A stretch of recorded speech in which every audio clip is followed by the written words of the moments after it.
My dear friends, ये part 6 की सी number की वीडियो है। यानी पार्ट 6 में मैंने कितनी वीडियो बनाया? A B C. ए में मैंने आपको क्या बताया? आपको खतौनी के बारे में। खतौनी मतलब रिकॉर्ड ऑफ राइट। बी में हमने क्या बताया? खसरा यानी फील्ड बुक के बारे में।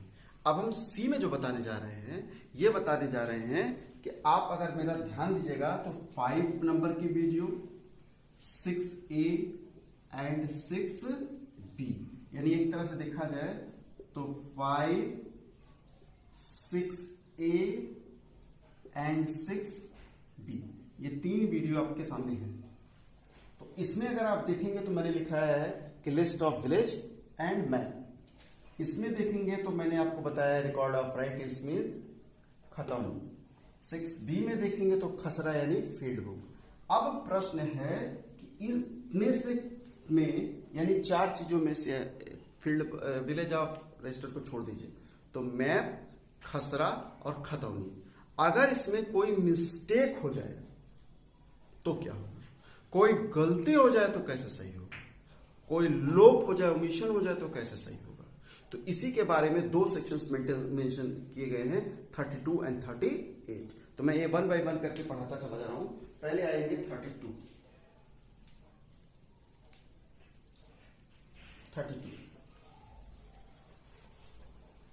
देखिए 32 वाले में आप एक चीज बस समझिएगा कि 4 अधिकारियों का नाम ले रहा हूं। कलेक्टर, एडिशनल कलेक्टर यानी उप जिलाधिकारी, तहसीलदार, अगला है क्या है? राजस्व निरीक्षक यानी रेवेन्यू इंस्पेक्टर। एक्चुअली ये नायब तहसीलदार ही दोनों एक ही होते हैं, एक तरह से प्रैक्टिकल की बात कर रहा हूं। तो एक तरह से क्या कहा गया कि अगर रिकॉर्ड में कोई मिस्टेक हो जाए, मतलब मैंने आपको बताया था ना कि देखिएगा, आपको मैं बताया था रिकॉर्ड ऑफ राइट को कौन संशोधित करेगा प्रतिवर्ष? कलेक्टर। खसरे का कौन मेंटेन कर रहा है साल भर में? लेखपाल। एक साल में पूरा चेंज हो जाएगा सारा का सारा। ठीक है, तो अगर इसमें कोई मिस्टेक हो गई, एक साल में रिवाइव करने में या संशोधन करने में कोई भी क्या हो गई मिस्टेक, कोई भूल हो जाए, यानी अगर आप इंग्लिश देखेंगे तो लिखा हुआ है यहां पे, मैंने पढ़ दे रहा हूं, correction of mistake in record.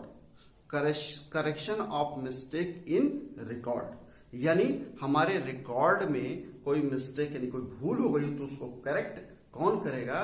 तो कहा गया कि कलेक्टर के नियंत्रण यानी कंट्रोल में रहते हुए उप जिलाधिकारी यानी एडिशनल कलेक्टर, तहसीलदार ऑब्लिक राजस्व निरीक्षक यानी रेवेन्यू इंस्पेक्टर क्या कर देंगे? उस मिस्टेक को ठीक कर सकते हैं जो परिवर्तन करने के दौरान हो गई हो। यही आपका सेक्शन 32 है। लेकिन जब आप 38 पर पहुंचते हैं, फिर इन तीनों रिकॉर्ड की बात कर रहा है, लेकिन अब 2 वर्ड यूज किया कि अगर रिकॉर्ड में यानी अभिलेख में क्या हो जा रहा है? गलती हो जा रही है या लोप हो जा रहा है। तो इंग्लिश क्या होगी रिकॉर्ड की? तो अभिलेख की रिकॉर्ड मैंने बता दिया। गलती की इंग्लिश है एरर, लोप की है ओमिशन।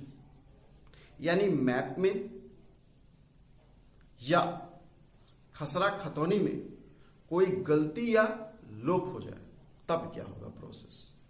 तो एक चीज ध्यान रखिएगा कि यहां पे तहसीलदार शब्द यूज है, तो सबसे पहली चीज होगी कि अगर इन 3 जगहों पर मैप, खसरा खतौनी में यानी map, record of right and field book में कोई एरर या ओमिशन हो जाता है, कोई गलती या लोप हो जाती है, तो तहसीलदार के यहां आप आवेदन करोगे। सेक्शन 38 बता रहा है तहसीलदार के यहां आप आवेदन कर दो, या तहसीलदार को अन्यथा किसी अन्य तरीके से पता चल जाए, इट मीन सोमोटो से भी आ सकता है, तो तहसीलदार एक जांच कर सकता है यानी इंक्वायरी करेगा यानी जांच करेगा, और जांच करने के बाद अपनी रिपोर्ट पूरी बना देगा और रिपोर्ट दोनों को भेजेगा।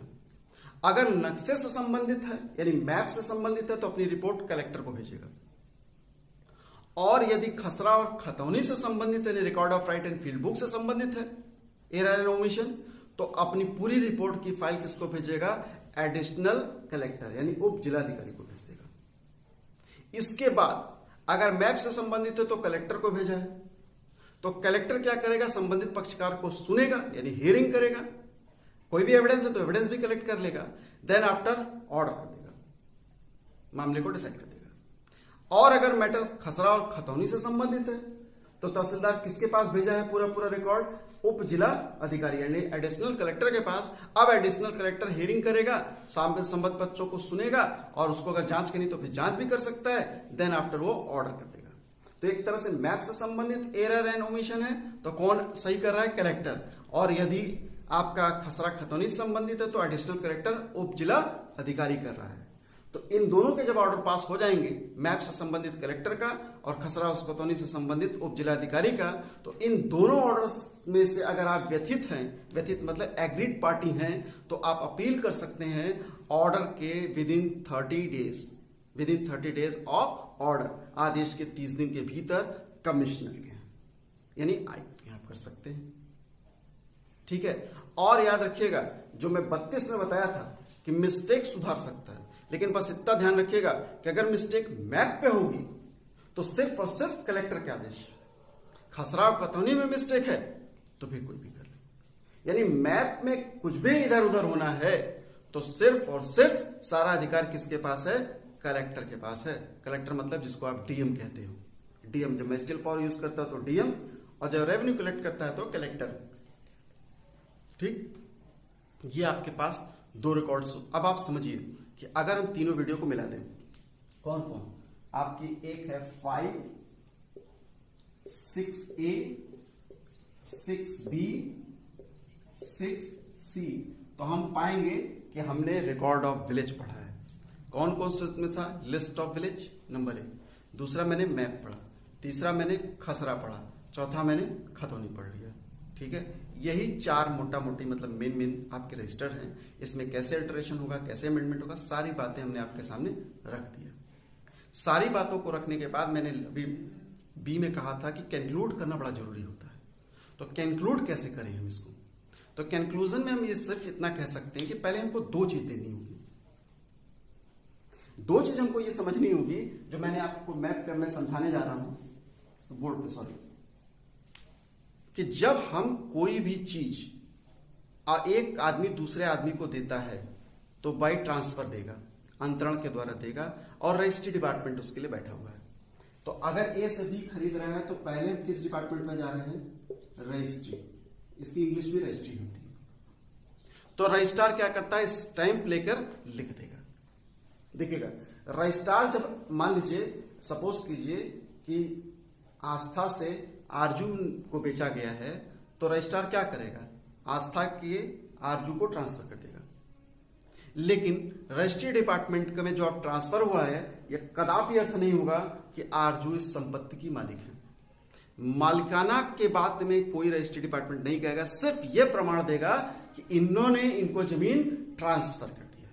इस रिकॉर्ड से मुझे क्या प्रमाण मिलेगा, केवल ट्रांसफर का प्रमाण मिलेगा जी लैंड के। दूसरी तरफ आप जाते हो तो म्यूटेशन कराते हो, जो अभी पढ़ाएंगे आपको आगे नेक्स्ट लेक्चर में। दूसरे डिपार्टमेंट में है जिसका नाम है राजस्व, में पेन उठा लो, एक पेन नीचे। दूसरा डिपार्टमेंट है आपका राजस्व। राजस्व मतलब रेवेन्यू। अब राजस्व में अगर हम आते हैं तो राजस्व डिपार्टमेंट में अपना नाम आप दर्ज कराते हैं, यह दिखा के रजिस्ट्री पेपर। अब फिर हमारा प्रश्न आके खड़ा हो जाता है कि राजस्व डिपार्टमेंट में जब आप जा रहे हो तो यह भी आपको ओनरशिप की टाइटल नहीं देता है, सिर्फ यह बताता है कि यह आदमी रेवेन्यू पेड करेगा। यह आदमी क्या करेगा, रेवेन्यू पेड करेगा। ठीक है, अब रेवेन्यू कौन पेड करेगा समझिए। तो राजस्व डिपार्टमेंट क्या कर दे रहा है, खतौनी खसरा ये सब क्या दिखा रहा है कि आप रेवेन्यू पेड करोगे। तो देखिएगा राजस्व डिपार्टमेंट क्या दिखा दिया, रेवेन्यू पेड दिखा दिया। ठीक, उसके बाद रजिस्ट्री ने दिखा दिया, ट्रांसफर दिखा दिया। दो आपके सामने आ गए, राजस्व और। तो अब मेरी आगे की जो बात थी देखिएगा, उसमें मैं बता रहा था कि यहां रजिस्ट्री पेपर से तो ट्रांसफर क्लियर हो गया और राजस्व वाले से हमको रेवेन्यू क्लियर हो गया। अभी ओनरशिप कहां क्लियर हुई, देखिए अभी हम आपको पढ़ा रहे हैं तो चैप्टर में लिखा है रिकॉर्ड ऑफ विलेज। और इस किताब का नाम आप खोलेंगे तो रेवेन्यू लिखा हुआ है, लैंड रेवेन्यू। कुल ले दे के रेवेन्यू की बात हो रही है, यानी खतौनी एक तरह से रेवेन्यू पेपर है और रजिस्ट्री वाला रजिस्ट्री पेपर है। तो ओनर तो डिसाइड नहीं हुआ कहीं भी, तो ओनर कैसे डिसाइड होगा? और इसीलिए सारे लफड़ेबाजी होती है। एक ही आदमी 5 बार जमीन बेच के बैठ जाता है। कैसे, ये देख लीजिएगा। जैसे मान लीजिए मिस्टर एक्स है, तो मिस्टर एक्स का नाम यहां भी है, मिस्टर एक्स का नाम यहां भी है, यहां मतलब खतौनी में है, ठीक। और जब इन्होंने सेल किया वाई को, तो रजिस्ट्री पेपर में वाई का नाम आ गया। मान लीजिए इन्होंने म्यूटेशन नहीं कराया, नाम दाखिल खारिज नहीं कराया, क्या है बताते हैं, अपना नाम यहां नहीं लिखवाया, तो यहां पे अभी भी किसका नाम आ रहा है? एक्स का। तो देखिएगा, अगर टैक्स के अनुसार देखेंगे तो ओनर कौन किसको मान रहा है? एक्स को मान रहा है। रजिस्ट्री के अनुसार देखेंगे तो वाई को मान रहा है। देखिए दो ओनर देखेंगे क्या एक प्रॉपर्टी पे, यानी ओनर का कहीं कोई जिक्र ही नहीं है, ठीक है, ओनर का कहीं कोई जिक्र नहीं। तो अब आप समझिए मेरी बात को। तो हमारे पास जो 2 रिकॉर्ड हो गए, एक ट्रांसफर क्लियर कर रहा है, एक रेवेन्यू क्लियर कर रहा है, बट ओनर कहां से है? मैंने आपको दिखाया ना, ओनर है ही नहीं। यहां से वाई साबित हो रहा है, यहां से एक्स साबित हो रहा है। अब कैसे काम चलेगा? और इसीलिए क्या होता है, यहां एक्स है, एक्स फिर प्रॉपर्टी बेच देगा जेड को, तो एक ही आदमी 5-5 बार प्रॉपर्टी बेच दे रहा है। इससे बड़ी डिस्टर्बेंस हो जा रही है। ऐसे में हमारे हिसाब से एक रिकॉर्ड और होना चाहिए, जिसको कहते हैं ओनरशिप का। उस रिकॉर्ड में यह लिखा हो कि इस प्रॉपर्टी का कौन ओनर है। अब प्रश्न यह भी खड़ा हो सकता है कि समस्त संपत्तियां राज्य सरकार में निहित होती हैं, तो एक तरह से हमारे सारी संपत्तियों का ओनर कौन है? राज्य सरकार है। तो ठीक है, अगर ऐसी बात है तो आप ओनर लिखेगा राज्य सरकार, फिर लिखेगा सब ओनर में उसका नाम डाल दीजिए, बट क्लियर कर दीजिए। यानी एक रिकॉर्ड इस देश में और बनना चाहिए, वो रिकॉर्ड का नाम क्या होना चाहिए? Ownership record.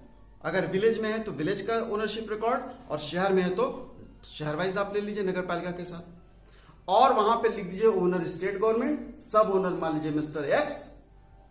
और एक काम कीजिएगा, अब तो टेक्नोलॉजी का युग है, आप एक सॉफ्टवेयर जनरेट कीजिए कि तब तक रजिस्ट्री नहीं होगी जब तक कि ओनरशिप रिकॉर्ड में जिसका नाम हो, यानी ओनरशिप रिकॉर्ड में जिस व्यक्ति का नाम होगा वही व्यक्ति जब ट्रांसफर करने आएगा तभी रजिस्ट्री डिपार्टमेंट ट्रांसफर करेगा।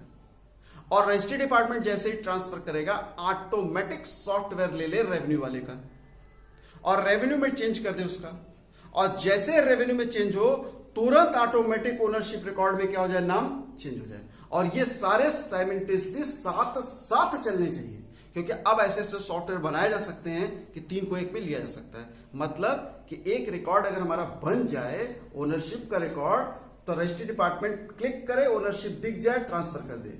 जैसे ही ट्रांसफर किया वैसे ही ओनरशिप वाले में भी चेंज हो गया इसका नाम जिसको ट्रांसफर किया है, और उधर से खतौनी में अर्थात रेवेन्यू में भी चेंज हो गया। अब बताइए दोबारा प्रॉपर्टी बेच पाएगा? क्योंकि जैसे वो आदमी दोबारा प्रॉपर्टी बेचने जाएगा, रजिस्ट्री डिपार्टमेंट लॉक करके बैठा हुआ है उसका सॉफ्टवेयर कि भाई इन्होंने इनको ट्रांसफर कर दिया, अब नेक्स्ट ये ट्रांसफर नहीं कर पाएंगे, जिसको किया है वो करेगा। इससे क्या होगा? 2 फायदे होंगे। एक तो लोग झंझट से बच जाएंगे, दूसरा पुलिस के काम कम हो जाएंगे। नहीं तो पता लगा 4 लोग को बेच दिया, 4 फौजदारी कर लिए, पहुंच गया पुलिस पास। एक तो पुलिस का लोड बढ़ा, उसके बाद कोर्ट का लोड बढ़ रहा है। 90% तो नहीं कह सकते, बट 50-60% मुकदमे खत्म हो जाएंगे ऑलरेडी। अगर न भी खत्म होंगे तो आएंगे नहीं कम से कम। भाई एक आदमी 4 बार प्रॉपर्टी बेचा है तो 4 मुकदमे 5 मुकदमे तो वहीं लपटा गए, वो तो बंद हो जाएंगे सबके सब। हाँ, ये हम अपने चीफ मिनिस्टर की तारीफ करते हैं, मुख्यमंत्री योगी आदित्यनाथ जी की इस समय इसलिए तारीफ करते हैं कि उन्होंने एक प्रोग्राम चलाया है, जिसको आपको घनौनी कहा, अभी कुछ लोगों को बांटा है, डिजिटल रिकॉर्ड ऑफ विलेज। उसमें उन्होंने एक काम तो कर दिया, ये 2 को जोड़ दिया है, रजिस्ट्री और राजस्व। कि रजिस्ट्री के बाद जो म्यूटेशन आप कराने जाते थे, दौड़ते धूपते थे, अब उसकी जरूरत नहीं पड़ेगी। क्यों? ऑटोमेटिक सॉफ्टवेयर ले लेगा।